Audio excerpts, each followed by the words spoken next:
मैंने पहले कहा मुझे बुलाना बहुत आसान है, सुनना कठिन है, क्योंकि सुन के जाओ। जय जय श्री राम। कई सारे तो बीजेपी वाले बोले बाबा जी आपने हमारे वोट कटवा दिए, मियाँ लोग वोट नहीं देंगे। अरे तुम्हें यूं भी नहीं देते बेवकूफो, तुम्हें जाकर घुसो उनके घर में। नहीं मैं गलत नहीं बोल रहा हूं, तुमको ही बहुत ज्यादा गरीब और तुमको ही बोल रहा हूं शर्म करना। अग्रसेन जी का मंदिर किसने तोड़ा था पहले? मियाओं ने। ये देवी के मंदिर किसने तोड़े? मियाओं ने। ये महाकाल मंदिर किसने तोड़ा? मियाओं ने। अयोध्या का मंदिर किसने तोड़ा था? मुसलमानों ने। तुम गलत करते हो। मैं तो प्रधानमंत्री जी से भी जब बात होती सीधा बोलता हूं, ये कहना बंद करो कुछ मुसलमानों ने गड़बड़ की है, कुछ मुसलमान। अरे क्या होता मुसलमान? मैं भी कहता हूं मुसलमान की गलती नहीं है। आपसे भी कहना चाहता हूं, मैं कभी लादेन को गलत नहीं मानता, मैं कभी दाऊद को गलत नहीं मानता, मैं यूनुस को गलत नहीं मानता, मैं इमरान को गलत नहीं मानता, मैं किसी मुसलमान को गलत नहीं मानता। क्यों? अन्य सारे देश के सारे नेताओं में और मेरी बोली में केवल एक अंतर है, वो बोलते हैं कुछ मुसलमान खराब है। अरे मेरा कहना है अगर कुछ खराब है तो बाकी तो ठीक होते। समझना, अगर इंदौर का मुसलमान खराब है, अभी घटना हुई, उज्जैन में घटना हुई, अपने वायनाड में घटना हुई, भारत की घटना है। अगर केरल का मुसलमान खराब था तो कम से कम कश्मीर का मुसलमान सही होना चाहिए था। अगर कश्मीर का मुसलमान खराब था तो पंजाब और मध्य प्रदेश का मुसलमान सही होना चाहिए था। मध्य प्रदेश का मुसलमान खराब है तो कम से कम आपके बालाघाट के आगे महाराष्ट्र का मुसलमान सही होना चाहिए था। लेकिन महाराष्ट्र में शहीद स्मारक को लात मारी ना, देखा होगा ना आपने, वहां का मुसलमान। और चलो पूरे भारत के मुसलमान खराब थे तो पाकिस्तान का मुसलमान तो सही होना चाहिए था, और पाकिस्तान का भी खराब है, बांग्लादेश का सही होना चाहिए था, और बांग्लादेश का मुसलमान खराब है तो पेरिस का मुसलमान सही होना चाहिए था। वहां का भी खराब था तो अमेरिका का मुसलमान को ट्विन टावर नहीं तोड़ना चाहिए था। अमेरिका का भी खराब था तो लंदन की सड़कों पर झगड़े नहीं होते। मेरा कहना है सुन लो, अगर एक साबुन गड़बड़ है तो साबुन की गलती है, दूसरा साबुन गड़बड़ है साबुन की गलती है, तीसरा साबुन गड़बड़ है साबुन की गलती है, लेकिन सारे साबुन खराब है मतलब फैक्ट्री खराब है। मुसलमान खराब नहीं है। सुन लो, यही लादेन किसी गुरुकुल में पढ़ा होता, बाबा रामदेव के यहाँ पढ़ा होता, संघ की शाखा पे गया होता, तो यही लादेन इंद्रेश जी के साथ काम कर रहा होता। एक किस्सा बता रहा हूं मैं आपको, लंबा समय नहीं लूंगा क्योंकि बहुत ज्यादा भी समझा दूंगा तो बदल जाओगे क्या। नहीं मैं बता रहा हूं क्योंकि इसमें आधे ज्यादा तो बीजेपी के बैठे होंगे। गलत। जय जय श्री राम। देखो मैं सीधा बताऊं ना, हमने कांग्रेसियों को जाकर समझाया था क्या कि बेटा तेरा राहुल गांधी हमारी ऐसी तैसी कर रहा है हिंदू समाज की? समझाया था क्या? हमने जाकर मायावती की पार्टी के लोगों को समझाया था क्या? और देश क्यों टूट रहा है? फूल फल रही है काशी राम की प्रजातियां। ये जाति योगी जी ने गलत थोड़ी कहा, बटोगे तो कटोगे। और मैं एक बात और कहूं, बटोगे तो कटोगे ये नहीं होगा, अगर घटोगे तो मिटोगे। तुमसे पूछ लूं भाई, एक बात बताऊं, मुसलमानों की आबादी बढ़ रही है, क्रिश्चियनों की बढ़ रही कि नहीं बढ़ रही? हिंदुओं की कम क्यों हो रही है? मैंने कल बोला था पहले 2 या 3 बच्चे, 7 बच्चे, 8 बच्चे, आजकल 2 बच्चे, आजकल 2 भी चाहिए क्या? और कल कहा था शेर का बच्चा एक ही अच्छा। अरे नालायक हिंदुओं, शेर का एक बच्चा अच्छा नहीं होता। प्रजातंत्र में सुअर के 12 बच्चे, शेर के एक बच्चे ज्यादा पावरफुल होते हैं, क्योंकि वो जिहाद करने वाले, ये गायों को काटने वाले, ये हमारी माता बहनों को सूटकेस में बंद करने वाले, ये सारे जिहादी एक वोट देता है। बांग्लादेश से आया हुआ, रोहिंग्या के नाम पे आया हुआ, नकली आधार कार्ड बनाए भी एक वोट देता है। और अंबानी भी एक वोट दे सकते हैं, और तुम्हारे प्रधानमंत्री भी एक ही वोट दे सकते हैं। मोदी कब तक तुमको बचाएगा? नया नेता वोट की पेटी से आएगा और कॉन्वेंट में पड़ा तुम्हारा कुल लूट वोटिंग के दिन छुट्टियां मनाएगा। कितना % मतदान हुआ था? कोई बेवकूफ है प्रधानमंत्री? कोई नेता बेवकूफ है पार्टी का तुम्हारे लिए बोलेगा, इस हिंदू समाज के लिए बोलेगा? प्रधानमंत्री ने राम मंदिर बनवाया, कितने लोग वोट डालने गए थे? मैंने कहा ना अभी आपसे हाथ उठाने से कोई फायदा नहीं, फिर बाद में बोलना हमारी इतनी संख्या आई थी और हमारी इतनी, बाद में होता ना, आप भी जानते होंगे। हमारे समाज के अगर सारे समाज के 100 लोग भी आते, गलत बोल रहे हैं भाई साहब, अगर ब्राह्मण समाज से, क्षत्रिय समाज से, इससे, बीजेपी से, बजरंग दल से, दुर्गा वाहिनी से, सुन लो सबके नाम बोल रहा हूं कि दुर्गा वाहिनी, बजरंग दल, किसान संघ, मजदूर संघ, ये सारे संघ, इन सबसे मिलके 100 भी लोग आए होते तो ये पूरा पंडाल वहां तक भर चुका होता। अपनी ताकत देख लो कितनी है। तलवार लेना दुर्गा वाहिनी, तलवार लेना किसान संघ, मजदूर संघ, भारतीय जनता पार्टी, ये भारतीय जनता पार्टी बैठी हुई है। समाज के पास जाएंगे, सुन लो, समाज के पास गए, कौन बोलेगा तुम्हारे लिए? और प्रधानमंत्री बोलेंगे और सड़कों पे लाइन लग जाएगी, भारत में सड़क जला देंगे। उनने तो पहले ही कहा था 15% है, पुलिस हटा लो। मरना तो तुमको है, मैं इसके लिए नहीं आया कि बांग्लादेश बचा लो। मैं तो आपसे हाथ जोड़ के कह रहा हूं अपने बालाघाट को बचा लो। मेरा इंदौर असुरक्षित हो चुका है, उज्जैन असुरक्षित है, कश्मीर की स्थिति देख रहा हूं, केरल की स्थिति देख रहा हूं। मैं तो आपसे केवल कहने आया, जो स्थिति मैं जब कश्मीर में चिल्लाता था कश्मीर को संभालो, तो लोग बोलते थे बाबा जी यू आर सांप्रदायिक। तब पंजाब के लोगों से कहा था जाग जाओ। पंजाब के लोगों ने कहा अभी तो कश्मीर में आग लगी, हम बहुत दूर हैं, पंजाब जला। दिल्ली के लोगों से मैं भाषण देता था, तब मैं कविताएं करता था, मैं दिल्ली के लोगों से कहता था मरोगे। दिल्ली के लोग मुझसे बोलते थे कवि सम्मेलन में, तुम कवि सम्मेलन में हंसाने की बात कर रहे हो, गीत गाओ, कविताएं पढ़ो। मेरे साथ के जो बड़े बड़े कवि हैं, जिनको बालाघाट में बड़ा बड़ा पेमेंट देके बुलाया जाता है, ये सब मुझसे बोलते थे क्यों भड़काते हो जनता को। मैंने कहा नहीं, दिल्ली जलेगा। और अंत में दिल्ली में ट्रांजिस्टर बम कांड हुए, तब मैं बम्बई के लोगों से कविता में कहता था, जो आज जिनको आज भारतीय जनता पार्टी बुला के लाखों रुपए पेमेंट करके बुलाती है, वो सारे कभी मुझसे बोलते थे, मेरे पास रिकॉर्डिंग है, बोलते थे क्यों बाबा जी दंगा भड़काते हो? अरे हिंदू मुसलमान कैसे कहते, खून खून में क्या अंतर होता है? तो मैंने कहा सुनो, कैसे कहते खून खून में अंतर ना है भाई, और हिंदू का यदि खून बहे तो देता नहीं दिखाई, अहिंदू का खून बहे तो नेताओं को दिखता, और हिंदुओं का खून यहाँ वोटों के बदले दिखता। बनते रहो बेवकूफ, करते रहो सर्व धन संभाव की बातें। महात्मा गांधी रोते रोते मर गया, महात्मा कहलाने वाला। ईश्वर अल्लाह एक बात है, ईश्वर अल्लाह, अरे सुनो, ईश्वर अल्लाह नाम है तेरे, हिंदू नहीं गाया कभी गीत ऐसा मस्जिद से सुनने में ना आया। अरे ये बांग्लादेश तो एक दिन में ठीक हो जाए। अगर बांग्लादेश में एक लड़की मरे और यहाँ 10 लड़की उठा ली जाए, एक दिन में बांग्लादेश घुटने पे आ जाएगा। लेकिन तुम कर क्या लोगे रे? खाली नारे लगाने के अलावा कर क्या लोगे? अपनी औलादों को बस में कर लोगे? तुम्हारी छोरियां किन के साथ घूम रही पता है? हम पुरानी मम्मियां नहीं हैं, हम तो नई मम्मियां हैं। हमारी लड़कियों क्या बांध के रखे? अरे सुनो, रामायण का युग ना अभी भी बीता है। हमें खुशी है नारी चाहर दीवारी को पार करे, सुंदरता की मूरत बन जाए 16 श्रृंगार करे, नारी बने गुलाम पुरुष की। कहने का अर्थ नहीं, कहने का मतलब अतीत की मर्यादाएं व्यर्थ नहीं। रामायण का युग ना अभी भी बीता है। लक्ष्मण रेखा जब उलांघती सीता है, तो निकले कदम ना वापस घर में आते हैं। सीता की गलती से रावण जीता है। मैं ज्यादा आपको भावुक नहीं करना चाहता, क्योंकि किस्मत की बात थी। जब कल कार्यक्रम में आया था, लोगों ने कहा कि रुको, आज मैं किसी का भी उल्लेख नहीं करूंगा, क्योंकि मेरे लिए मैं हिंदू समाज मानकर बोल रहा हूं। हम अपने अपने बड़े बनते रहे। मेरा कहना, हम सबकी ताकत एक हो जाए। जिस दिन मैं और आप मिलकर बन गए हम, उस दिन गूंजेगा वंदे मातरम। सुनो, अब मैं कहूंगा तो बुरा लगेगा।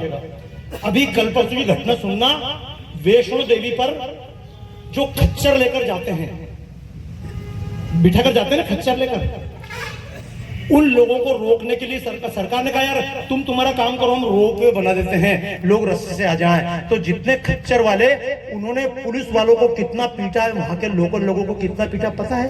जब केदारनाथ त्रासदी हुई थी, देखा होगा, जो केदारनाथ में अपने फंस गए थे हिंदू लोग, उन माता बहनों के पैर काट कर, हाथ काट कर, भाई साहब, मतलब वो निकाल लिए गए आभूषण। किन्ने? कौन थे, किस धर्म के थे?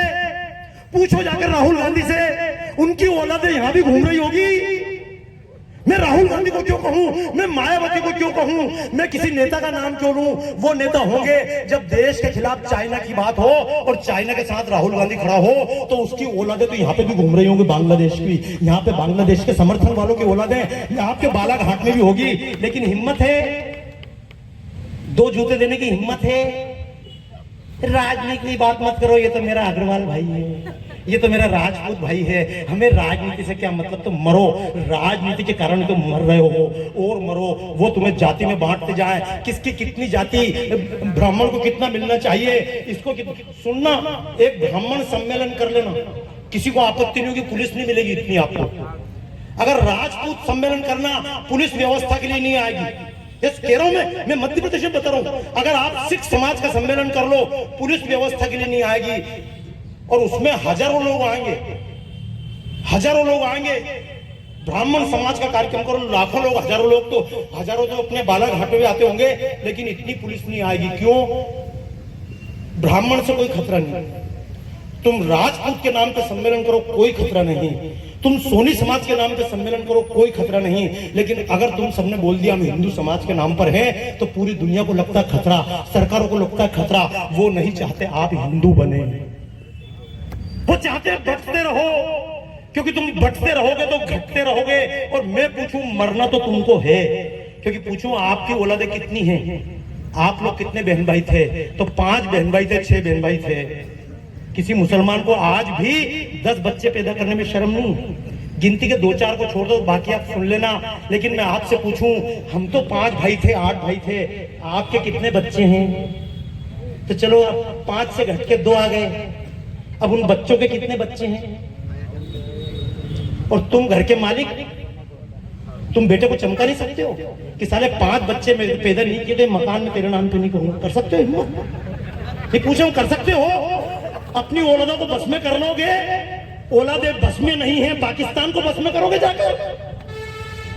सुन लो, मेरे कहने से कुछ होने वाला नहीं है, क्योंकि मैंने बताया ना, वैष्णो देवी पर उन्होंने किया है, केदारनाथ पे जिन्होंने पैर काटे थे, वो किसी न किसी नाम पर आपको डसने के लिए खड़े हुए हैं। लेकिन हम राजनीति की सीमा से उठकर हिंदू नहीं बनना चाहते, हम जाति पात में उठकर हिंदू नहीं बनना चाहते। मैं कहता हूं, एक बार अगर हिंदू समाज पूरा खड़ा हो जाए, देश के किसी भी कोने में गड़बड़ हो, हम अरे एक बार तो भारत में कोई घटना हुई, कतर चिल्लाता है।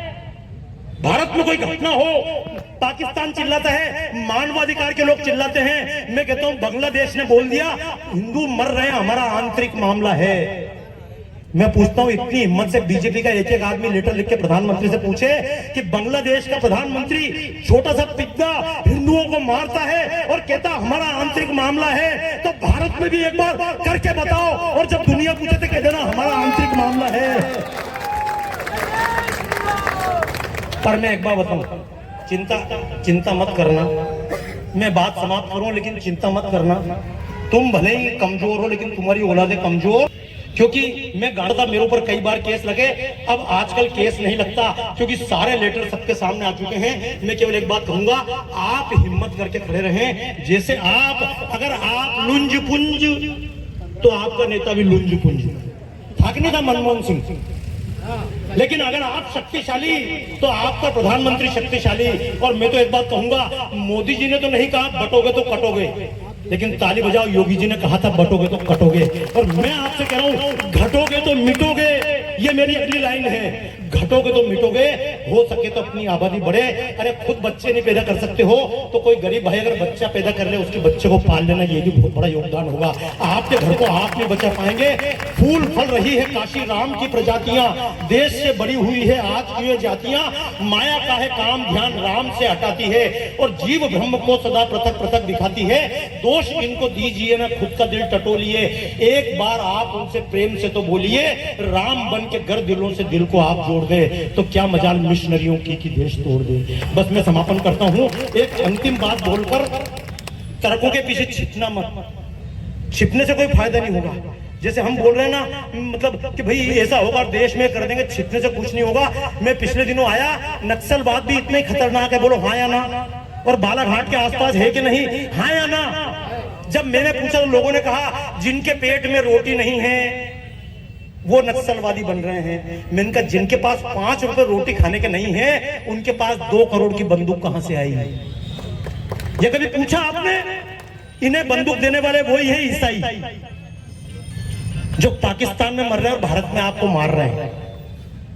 तो बहुत ज्यादा इस चक्कर में मत पड़ो, तुम तो हिंदू की चिंता कर लो। सिख तो अपने ही है और बौद्ध तो अपने ही है, लेकिन ये बीच में ईसाई कभी नहीं हो सकते तुम्हारे भाई। ये मुसलमान हो या ईसाई दुनिया में कभी नहीं बने किसी के भाई। आज तक बता दो किसी दुनिया में मुसलमान ज्यादा हो और वो शांत देश हो, एक भी देश का नाम बताओ। ये पत्रकार मेरे भाई खड़े मेरी बात को नोट करेंगे, हो सकता है कुछ लोग कल को रिपोर्ट करे, एक बार केस करे। मैं उनसे पूछता हूं दुनिया में एक देश बताओ जहां मुस्लिम पूरे पावर में है और प्रजातंत्र है क्या? दुनिया में एक देश बताओ जहां पर मुसलमान हो और कम्युनिस्ट भी हो। जहां मुसलमान है वहां कम्युनिस्ट नहीं है, और जहां कम्युनिस्ट है वहां मुसलमान। चाइना में जाकर कोई नहीं बोलेगा। ये पाकिस्तान चाइना में दिक्कत हुई, भारत में मुसलमान को 2 को उठाकर बोल देंगे ना तो मोदी जी भी संकट में आ जाएंगे और तुम मोदी जी के साथ खड़े नहीं रहोगे। तो ऐसे कायर समाज के पीछे, ऐसे नाशुक्र समाज के पीछे जिसको खुद को मरने की चिंता नहीं, चिंता है आपको? अगर मान लो आज बांग्लादेश में लोग मर रहे हैं तो कल को बालाघाट में नहीं मरेंगे, पर आपको चिंता नहीं है। मैं चाहता हूं भविष्य को देखना सीख जाए। अगर भविष्य को देखना सीख गए, आपको पता लग गया आग लगी है तो आप अपने आप आग बुझाने का इंतजाम, पर आपको लगता आग लगी कहां है? अगर आपके घर में आग लग जाए तो आपको लगता है मेरे घर में आग लगी, लेकिन अपने देश में आग लगी हमको चिंता नहीं कि हमारे देश, क्योंकि हम देश को अपना मानते ही नहीं। आपसे हाथ जोड़ के कहूंगा केवल इस देश को अपना मानने लगे तो बांग्लादेश की पीड़ा भी, इस हिंदू समाज को अपना समाज स्वीकार कर लें तो दुनिया में कहीं भी हिंदू मरेगा तो आपको आंसू आएंगे। जैसे मैं उस दिन रो नहीं पाया, बोल नहीं पाया, जिस दिन मैं फेसबुक पे लाइव करने को बैठा था, शायद मिलेगा आपको।